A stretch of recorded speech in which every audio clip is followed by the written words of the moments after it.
Do, does and did का use आपको हमेशा कंफ्यूज करता है। सो टेंशन मत लो, आज की इस 5 मिनट के लेसन में मैं आप लोगों को समझाने वाला हूं कि इन तीनों में क्या डिफरेंस है। तो फ्रेंड्स, मेरा नाम है Sachin Rathore and you are watching action academy. तो फ्रेंड्स, विदाउट डिले चलिए इस वीडियो को फटाफट स्टार्ट करते हैं।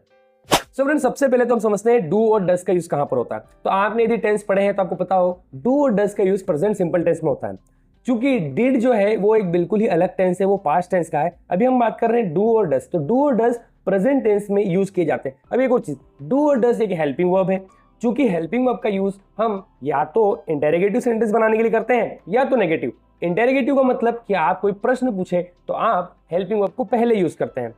दूसरा, नेगेटिव बनाने के लिए, तो नेगेटिव बनाने के लिए भी हमें टेंस में हमेशा हेल्पिंग वर्ब की जरूरत पड़ती है और डू और डज क्या है, एक हेल्पिंग वर्ब है। तो जैसे आपको समझ में आओ, डू और डज का यूज या तो प्रश्न पूछने के लिए किया जाएगा या तो नेगेटिव कोई बात के लिए नहीं बोलने के लिए आप डू या डज का यूज करेंगे।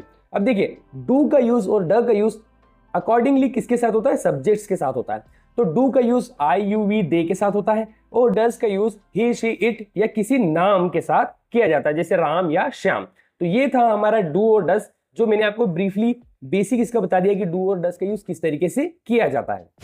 चलिए कुछ एग्जांपल लेते हैं जिससे आपको बेहतर तरीके से समझ में आएगा। देखिए, सबसे पहले हमने कहा कि डू और डज का यूज हम किस लिए करते हैं, प्रश्न पूछने के लिए। तो कुछ मैं आपको एग्जांपल्स बताता हूं। जैसे देखिए, डू यू लाइक टी, क्या आपको चाय पसंद है।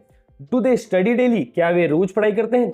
Does he go to school, क्या वह स्कूल जाती है या जाता है। डज रिया सिंग वेल, क्या रिया अच्छा गाती है। सो फ्रेंड्स, कुछ नेगेटिव के एग्जांपल्स लेते हैं। जैसे मैंने कहा, I do not like coffee, मुझे कॉफी नहीं पसंद है। He does not play cricket, वह क्रिकेट नहीं खेलता है। They do not live here, वह या वे यहाँ नहीं रहते हैं। तो ये थे कुछ फ्रेंड्स हमारे डू और डज के नेगेटिव, साथ ही साथ इंटेरोगेटिव सेंटेंस। मतलब प्रश्न भी पूछा और हमने किसी बात के लिए नहीं भी कहा।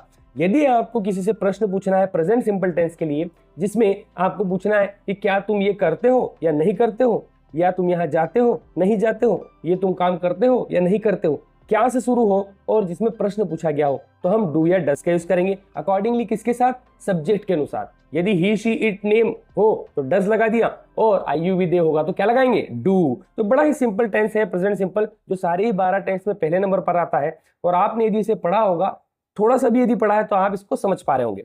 अब एक चीज में आपको थोड़ा सा ध्यान रखना पड़ेगा, यदि आपने प्रेजेंट सिंपल टेंस को सही से नहीं पढ़ा है तो थोड़ी सी चीजें जो है, इसके रूल्स जो है वो थोड़े आपको कंफ्यूज कर सकते हैं। उसके लिए मैं आपको छोटा सा एक बात बता देता हूँ, ट्रिक बता देता हूँ, आप इसको ट्रिक समझे कुछ भी।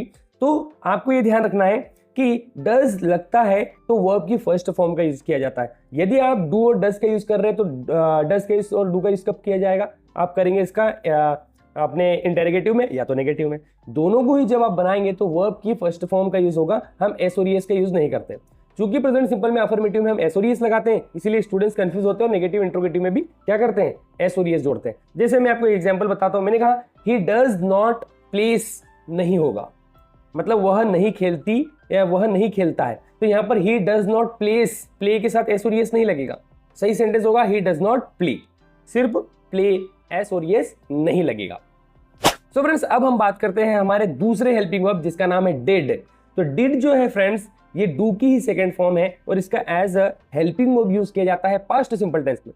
पास्ट मतलब जो बीत गया है, बीत गए को बताने के लिए नेगेटिव इंट्रोगेटिव सेंटेंस में हम डिड का यूज करते हैं। चूंकि डू डिड जो है वो एक हेल्पिंग वर्ब है डू और डज की तरह, लेकिन सिर्फ टेंस अलग है, इसीलिए हम डिड का यूज नेगेटिव और इंट्रोगेटिव में करेंगे। क्योंकि नेगेटिव और इंट्रोगेटिव बनाने के लिए हमको हमेशा हेल्पिंग वर्ब की जरूरत पड़ती है, जो कि हमारे पास क्या है, पास्ट सिंपल में डिड।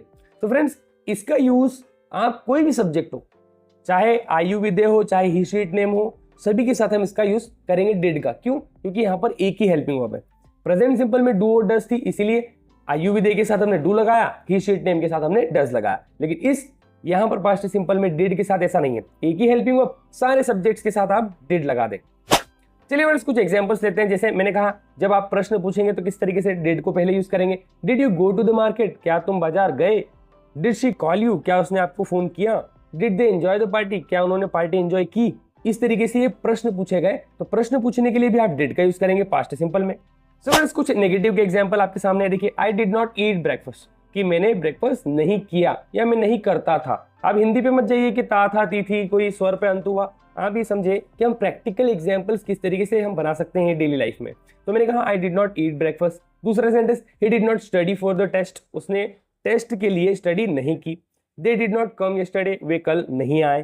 तो इस तरीके से आप नेगेटिव या तो फिर इंटेरोगेटिव दोनों ही सेंटेंस बना सकते हैं, चाहे वो डिड हो, चाहे वो डू हो, चाहे वो डज हो। आपको ये ध्यान रखना है कि डिड का यूज पास्ट के समय में बनाने के लिए आप डिड का यूज करेंगे और प्रेजेंट में बनाने के लिए आप डू या डज का यूज करेंगे। तो फ्रेंड्स इसमें एक चीज, जैसे कि हमने प्रेजेंट सिंपल में समझा था, वैसे ही एक चीज में ध्यान रखना है कि आपको जब भी आप डिड का यूज करें, चाहे वो इंटेरोगेटिव हो चाहे नेगेटिव सेंटेंस, आपको डिड के साथ वर्ब की फर्स्ट फॉर्म का यूज करना है। जैसे कि एग्जांपल कि डिड ही वेंट नहीं होगा, आपको कहना पड़ेगा डिड ही गो। तो गो वर्ब की फर्स्ट फॉर्म है और वेंट क्या है, सेकंड। तो डिड के साथ आप वेंट का यूज नहीं कर सकते, जैसे कि हमने प्रेजेंट सिंपल में समझा था कि वर्ब के साथ एस और एस नहीं लगा सकते नेगेटिव इंट्रोगेटिव में। यहां पर भी डिड के साथ आपको वर्ब की फर्स्ट फॉर्म का यूज करना है, ना कि डिड के साथ वर्ब की सेकंड फॉर्म का। आपको लगाना पड़ेगा डिड ही वेंट की जगह, ये गलत है, रॉन्ग सेंटेंस, डिड ही गो, ये है हमारा करेक्ट सेंटेंस। सो फ्रेंड्स आपने आज समझा कि डू डज प्रेजेंट में और डिड का हम पास्ट सिंपल में यूज करते हैं। और इन दोनों में एक बात आपको ध्यान रखना है कि इनका जब भी आप यूज करें, चाहे डू डज या डिड, आपको लगाना है हमेशा वर्ब की फर्स्ट फॉर्म। सो फ्रेंड्स यदि आपको ये वीडियो पसंद आता है तो अपने फ्रेंड्स के साथ शेयर करें, वीडियो को लाइक करना है और यदि इस चैनल पर आप नए हैं तो सब्सक्राइब करना नहीं भूलना है। सो फ्रेंड्स हम मिलेंगे नेक्स्ट इंटरेस्टिंग वीडियो के साथ, तब तक के लिए keep growing, keep learning and we can do it. Tata bye bye.